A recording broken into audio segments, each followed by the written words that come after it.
Hello and welcome to the final episode of our series on Scope 3 emissions in the supply chain, where we look at the latest updates for Scope 3 emissions reportings. There are two areas we are going to cover off today, which are the requirements from several different stock exchanges as of the 5th of June 2024, and a little bit of an insight on the European Union and their CBAM and CSRD as well. So stick around for that, and then we'll close off this series. Thank you. Because this is the final episode, it does call for a flash. Back. Episode flashback. Alrighty, skip. Here we go. Remember this slide from episode 1, the history of IFRS, IASB, ISSB, and IOSC. 01, big year, IFRS, and then rubber stamped by the IOSCO. And then in 21, ISSB, rubber stamped by the IOSCO. And in that case, both of those cases, we then have the adoption, full scale, of not only the IFRS accounting standards, but the ISSB standards as they are joined at the hip with the accounting standards. And we did see in that previous presentation the statements from the two chairmen, one of the IFRS and one of the ISSB. So our expectation is more stock exchanges will come out with their statements on declarations of scopes 1, 2, and 3 emissions in the supply chain. First, China. Shanghai and Shenzhen have made an announcement. This is from March 2024. Go look at the details of this one, because it could pertain to a lot of your suppliers. Also, too, if you sell into China, it could impact that. Moving across now to Hong Kong, we have requirements that are different that have been announced to the Shanghai Shenzhen. That's why it's really important to get into the detail here. It doesn't matter that they're on the same continent.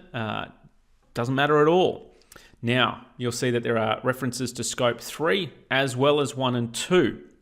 Now, as we would have when we discussed this earlier, Scope 1 and 2 is very prevalent. So when a stock exchange makes a specific statement about including Scope 3, you should really pay attention to that. The Australian Stock Exchange, they made these announcements last year. There could be some movement in regards to Scope 3 emissions reporting. However, as far as I can tell from my research, this is why you should do yours, is that Scope 3 will be a requirement in 25-26, although there were some noises that was going to get pushed out a little further. Hint, have a look at my presentation on the data and you'll see that you can do parts 4 and 9 very easily. Okay, now we're in Japan, and their announcement slightly different. What they've said is that they are going to have their own standards in addition to the ISSB. So very worthwhile there in understanding that in a much greater detail, a lot more detail. Europe, an economic union, not a stock exchange. CBAM versus CRSD. We are getting queries on this now, because businesses are selling into Europe that aren't necessarily based there or listed there as having an office. CBAM and CSRD are different. However, they're both pointing to the same objective when it comes to emissions in the supply chain. Understanding the differences is critical for each business, because it will apply to you in the unique way in which you do business. All right, so you may need additional assistance from trade compliance, for example, in this space, not simply just reporting emissions. UK, take a little bit of a sideways step first, and it came into effect May 31, their anti-greenwashing rules. Very important then, if you have anything to do with the UK, to go into this in a lot more detail and speak with, again, internal compliance or someone that can help you with compliance in this space, particularly if your business is making claims that could come under an anti-greenwashing rule. Very important that you just know about this. But again, please do your own research. In respect to the stock exchange, there is a statement from them regarding IFRS. See, the acronyms keep popping up.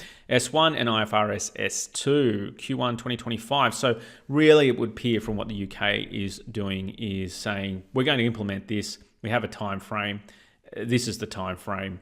And in that period, we will be looking at formulating what our final announcement will be. So again, important to start looking at the news articles that come out on this and identifying who inside the business is going to be responsible for staying across the detail to ensure, again, compliance. So overall, please, I encourage you to do the research, look at your supply chain, see where you are sourcing from, where you are sending goods to, and start having conversations with suppliers and with customers about what you need to do to help them maintain compliance, and then internally have the conversations with finance. I think is going to be your main go-to, and legal and anyone else involved in this on, again, how can you be compliant. Thank you very much for watching this episode and hopefully the whole series. And if you've just come in on the latest updates and want to understand what is this all about, then I encourage you to go back through the rest of the series, start from the beginning, and we go from the history and forward from there. So appreciate all of the time you've given me, and I hope it's been valuable information I've been able to give back to you. All the best.